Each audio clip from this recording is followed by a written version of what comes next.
Welcome, everybody. So wonderful to have you join us today for our fall lecture series, second installment. We, of course, our theme this year in the fall is Theosophical Therapeutics, healing the head, heart, and hands. And we are in our second set of meetings. Last week we heard a talk on the mind-body connection and the healing of the vestures. This week we'll be listening to two lectures. The first one is Returning to Wholeness, and the second one will be Meta Healing and Self-Harmonization. We have that to look forward to. That will be concluded with a question and answer period at the end. At that time, we will, invite you to participate in a discussion. And up until that time, if you can keep your mics muted so that it doesn't interrupt the meeting in any way, I would very much appreciate that. We think that the idea of Theosophical Therapeutics is just a different angle, perhaps, a different perspective, a different facet of the diamond of the whole idea of the spiritual path. The idea that to be fully healed, to be fully whole, as we're going to be learning about here in a moment, is essentially to move in the direction of enlightenment, move in the direction of the fulfillment of our potential. So with that, I'm going to turn the meeting over to Ava. Let me unshare my screen and give it to her. And we will hear our first talk.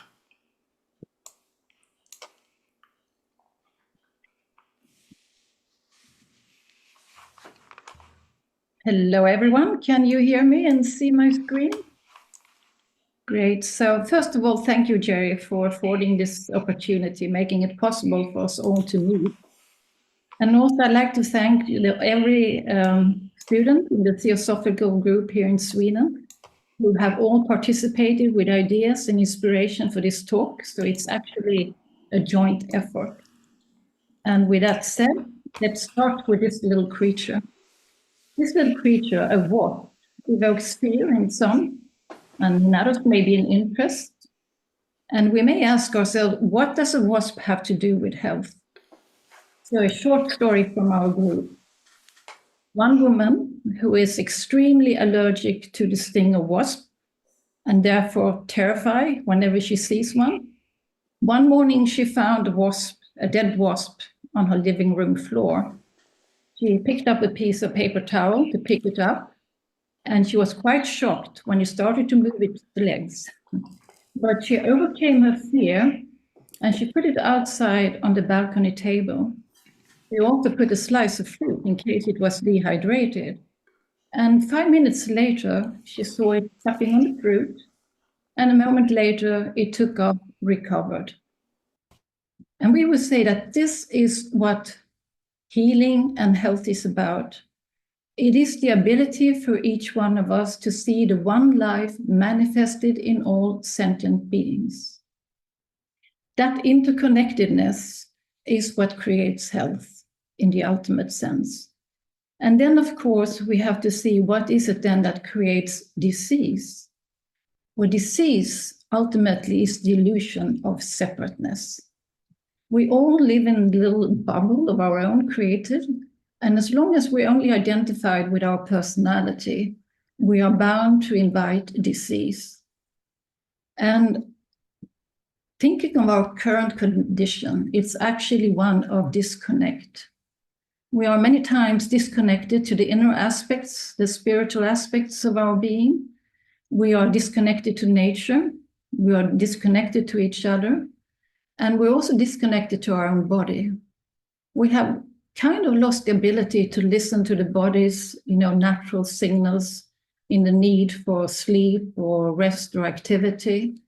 And we kind of treat it like an object.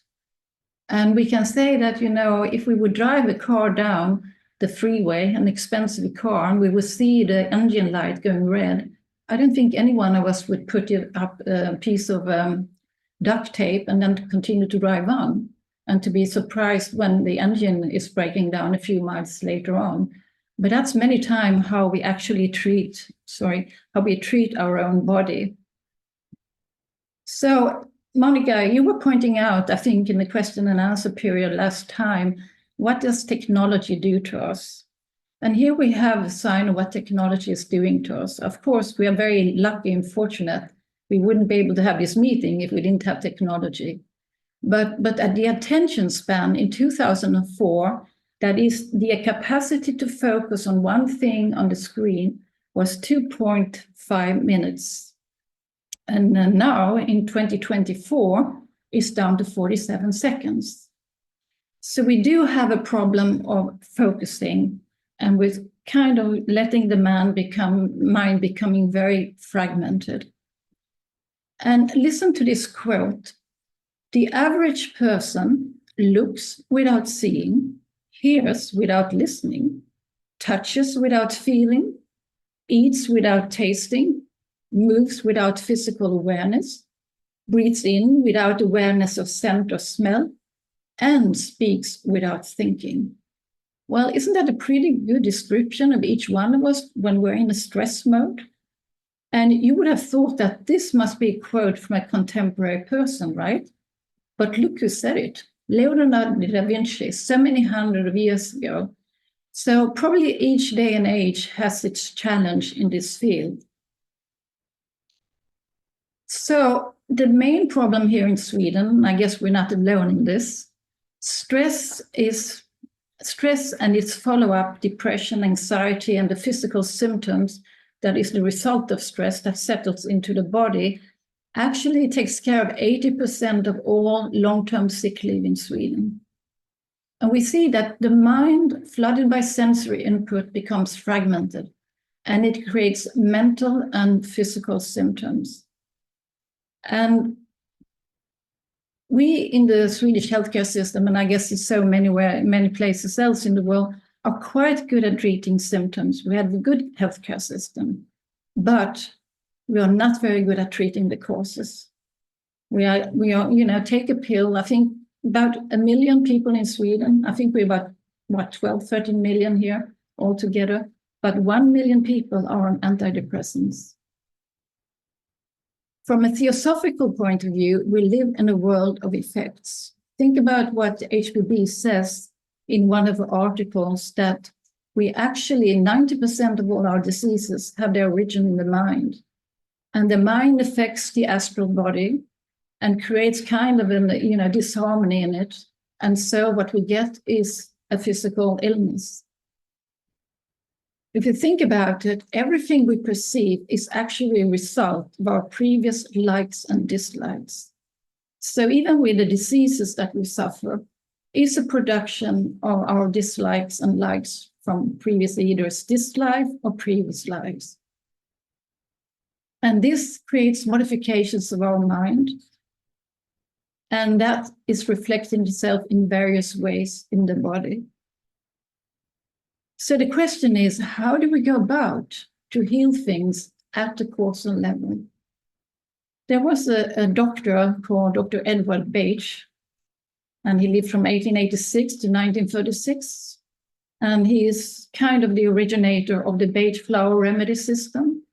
And he said that our primary diseases are actually of a psychic nature: pride, lack of mercy, hatred, selfishness, ignorance, fear, indecisiveness, and selfish desires.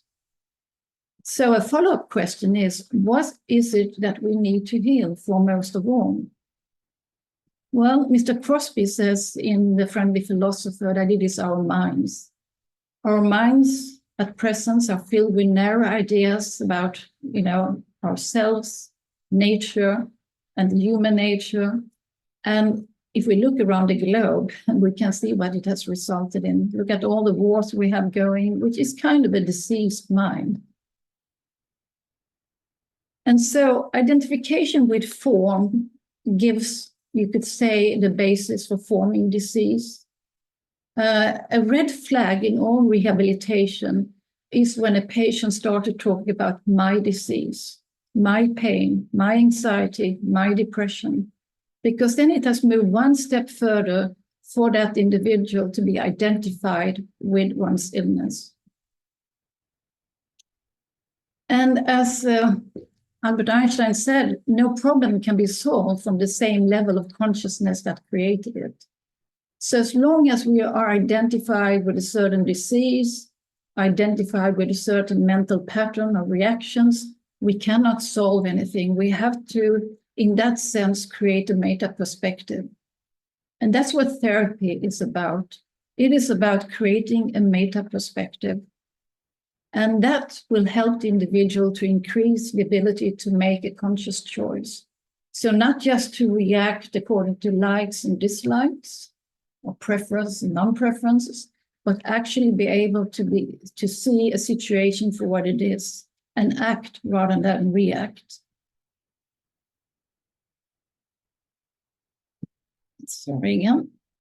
So guiding the mind in a spiritual direction to create that, you could say, meta perspective demands a shift in our point of identification.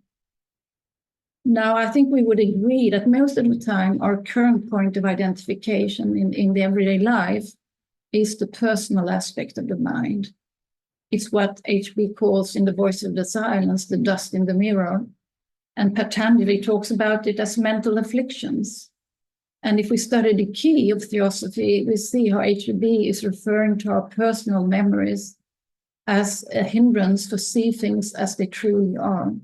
When we meet or face a situation or challenge in life, we see it through the veil of our memories. And our memories, you can say, they are patterns of elemental energies within the mind. And that gives rise to the feeling of separateness and thus to disease. So our point of identification determines the health of our mind. If we start from the top, we are all aspects of one universal consciousness. So the universal aspect of the mind, you could say, that's the true state of health. Now, we can perceive an individualized aspect of this when we identify with that which goes from one life to the next, the individuality, that which is indivisible, that which is the thread that goes from one life to the other and gives us the sense of I am I. And then, of course, we have the personal aspect of the mind. And there's nothing that needs to be unhealthy if we can somehow line this up. But when we are stuck in the personal, that gives rise to illness. So let's look at the three aspects to heal the mind. And surprise, surprise, metaphysics, meditation, and ethics. And let's start with metaphysics. Metaphysics gives us the inspiration. It shows us that there are innumerable possibilities. It enlarges our perspective of what human nature is about and what our surrounding is about, what life is about. And it also gives us a map of the spiritual journey to health. And you could say that 3 key points is also being answered by metaphysics. The question of who am I? How does it all work? And what is this all for? So the metaphysics gives us, you could say, the reason to expand our identity, that we are spiritual beings making a human experience. It gives us the structure so we can move away from being a victim of circumstances and becoming an active creative agent in our own lives. With the knowledge of karma and reincarnation and cycles, we can create our own future. We can create our own health. And the ultimate purpose for all this evolution is actually so that we can become fully enlightened spiritual beings that can be conscious co-worker with nature, which is the ultimate symbology of health. So health from a metaphysical perspective is the ability to see unity in diversity and act accordingly. Now, it's all well with metaphysics, but we know that it's quite interesting if you just study metaphysics. It is easy, if you excuse the crude expression, to be mentally constipated. We have to somehow connect it so you can have an outlet in form of ethics in our daily lives. And anyone who tries to do this, as we all are trying to do, realizes that it's hard to jump from metaphysics to ethics. So we need kind of a connecting link. We need to have a process that anchors the spiritual metaphysics in a way that it becomes usable tools in our daily life. And this is one of the purposes of meditation. It is that process. In meditation, one of the crucial points is to create a witness position. That is that meta perspective that I can look upon my own personality from the spiritual aspect within myself. Think of it more as we are truly parents to our personalities. We are there to guide with kindness, with patience, the personality in a more correct direction towards health. And of course, the witness position that we experience in our daily life is quite different from the witness position of an enlightened being. But we have to be able to see the witness position as a process of going inward to more and more spiritual levels. So establishing the witness position has to do with being able to realize that I am this individuality. I am and can use this higher aspect of the mind. I can reflect on, why did I do this today? Could I have done it differently? So in that sense, it is a study of the lower mind in the light of the higher mind. And for this, thanks to Dhna here, who's participating today, came up with the idea of the importance of the art of listening. The art of listening is one of the most healing factors we have. I think that any one of us or every one of us have probably experienced when we have been in distress of some kind, and we have turned to a close friend, and we have sort of shared our heart with our problems. We know how healing it can be if a person is just there, doesn't need to speak, but is just there listening. And we have probably also, unfortunately, experienced the contrary. We have poured out our heart with something that was very, very close to it and maybe troubled us. And we have noticed that the person has started to think about something else, maybe started to look somewhere else. And we have been experiencing how distressing that is. But the art of listening is something we have to cultivate.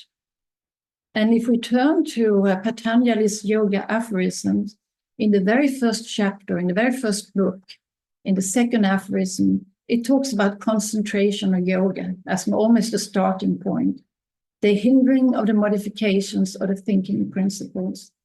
And this type of concentration, this type of listening is actually what we need to acquire, to train ourselves in, to be able to listen inwardly. And we think about it, the spiritual path towards health starts with the inspiration that we get from metaphysics. We're inspired, we get new hope, we see possibilities, we want our consciousness to expand. But it cannot stop with that inspiration. In our personal nature, we have to be able to have an aspiration. We have to respond to that inner call from within our spiritual level in order to set up a dialogue. That aspiration and inspiration is sometimes called the path.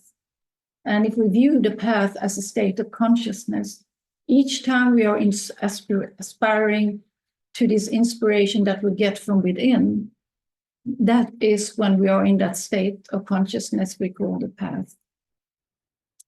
But this dialogue has also to result in the application.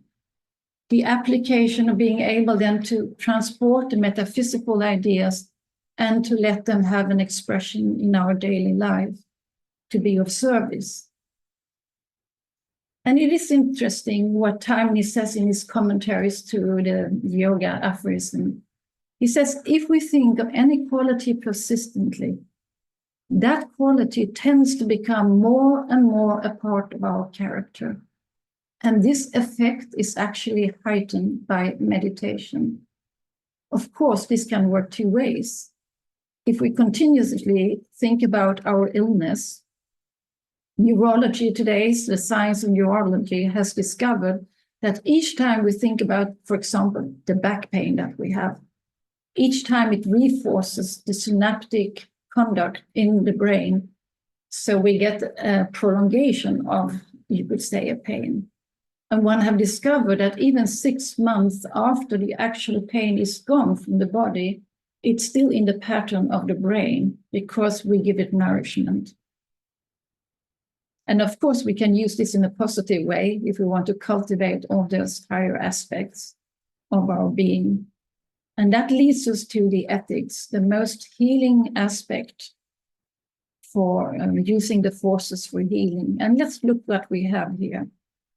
We have 7 golden keys to the 7 healing forces, the paramitas in the 3rd fragment of the voice of the silence. To the left here, we have, a sketch actually come from B.P. Wardia, the inspiration from his commentaries on the voice. The 3 higher paramitas, we could say we're not going to be so concerned with here. They pertain more to the bodhisattva of compassion. But the other 7 are interesting. They are called forces. And you could say, and we're going to go through them each one, but Dhana, Shila, Shanti, you could say, deals with the personal aspect of the mind. It kind of prepares it for Vairaga. Vairaga is the turning point, the point of balance. It's kind of the crucial point where we are able to transcend our likes and dislikes and to become indifferent to pleasure and to pain. And then we see that the 3 remaining paramitas are more of a universal character. So Viraga is the point where we start true discipleship, where we make that shift from the personal to the individual and universal. But let's take them one by one. Think of Dhana, the key of charity and love immortal. I suppose we all struggle with this one. And what happens when we try to be more charitable and when we try to, being loving and kind and so forth? Well, I don't know how it is for you guys, but I have certainly discovered that all of a sudden I become more irritated, more uncharitable, and I become, less patient and all that. And, he said, what is wrong with me? I'm practicing this 7 occult powers, and all of a sudden this is happening. So what is it actually that is happening when we start to practice these paramitas? Well, think polarity. Without polarities in life, there is no spark.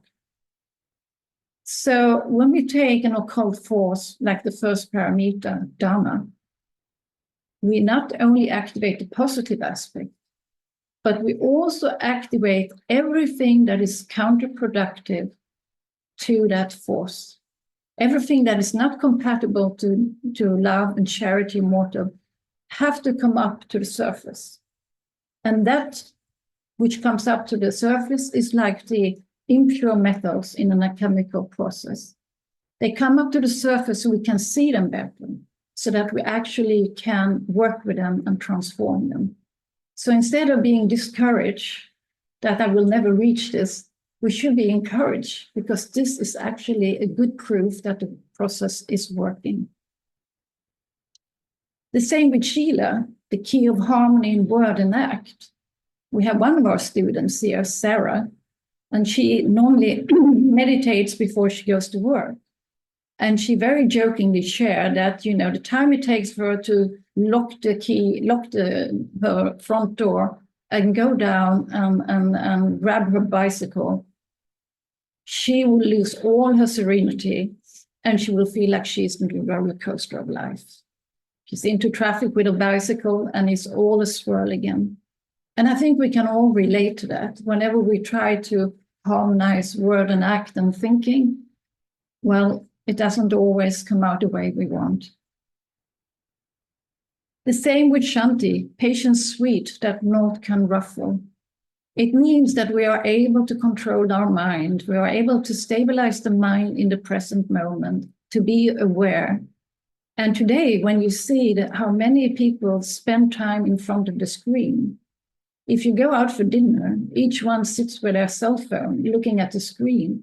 And what does it do to us when we have, this disconnect in the relationship with other human beings or with anything else? Well, this parameter, this occult power, this force will also bring up all the impatience that exists in us. It can show its way in this way as an irritability, but it can also show its way as we are simply being distracted. We are unable to keep a focus on one thing, and we lose many opportunities with the interconnectedness with other beings. And then we have viraga, this turning point, the indifference to pleasure and pain. And of course, if we look upon it as from a very, you could say, everyday life perspective, we all have these moments when we are able to meet a situation in life and we can say, yes, this time I wasn't carried away by likes and dislikes. I was able to maintain my focus. And I'm a little bit like this little creature. I'm moving from the bud of possibility and hopes. And all of a sudden, there is a flowering of this balance. It may not last for more than a second or two, but it still gives you the taste of it. And once you've tasted it, it's like the one taste within the Buddhist tradition, you never forget it. But of course, next moment, we are back again to the tightrope walking and the wobbling. But then it's important to remember these moments of stability that each one of us experiences every now and then, golden moments. And when we experience these golden moments that we are able, like viraga, to stay out of falling prey to likes and dislikes, all of a sudden we can feel this energy. It's like a spiritual enthusiasm. It's an aspect of virya, that dauntless energy that fights its way to the truth. And truth by this meaning, to see a situation like it is, so we can truly act instead of react. And that is what creates health. When we are at home in ourselves, in that balancing point, that's also where we make the healthy choices in our life. And then we get these glimpses of the true situation, which of course in an enlightened being is something much more profound.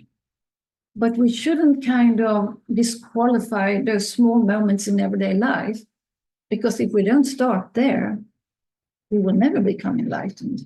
We have to know how to take care of those moments when we are clear-sighted, when we have that intuition, the inspiration from above that triggers our aspiration, and that can result as application. And there's also the moment of gold that we have in our life, small moment of wisdom. We see that the intuition functions. We can see also the possibilities that eventually, at some point, it is a key that makes of us a god, realizing our own godhood, creating him or us a bodhisattva, a son of the Dhyani, or an active living force for Theosophy in our daily life. And then it's very important to, whenever we feel, that health is somehow in the balance, we feel disease or anything like that, we have to remember and remind ourselves that there is that aspect in us which is always healthy. We have a core of health inside. It's just that we have put so many veils upon it that we no longer perceive it continuously. But think about this, that there is this space within ourselves. It is the space within the heart. Of course, it's not a physical space, but it's the space of consciousness itself, the very presence of the divine. And so health, to end this talk, is to act for and as the self of all, everywhere, all the time. And this is another way of portraying health. When we have managed to merge the quaternity of the personality into the triangle of the individuality and merge that into the universal, you could say then we have achieved the state of true health. So thank you all for listening.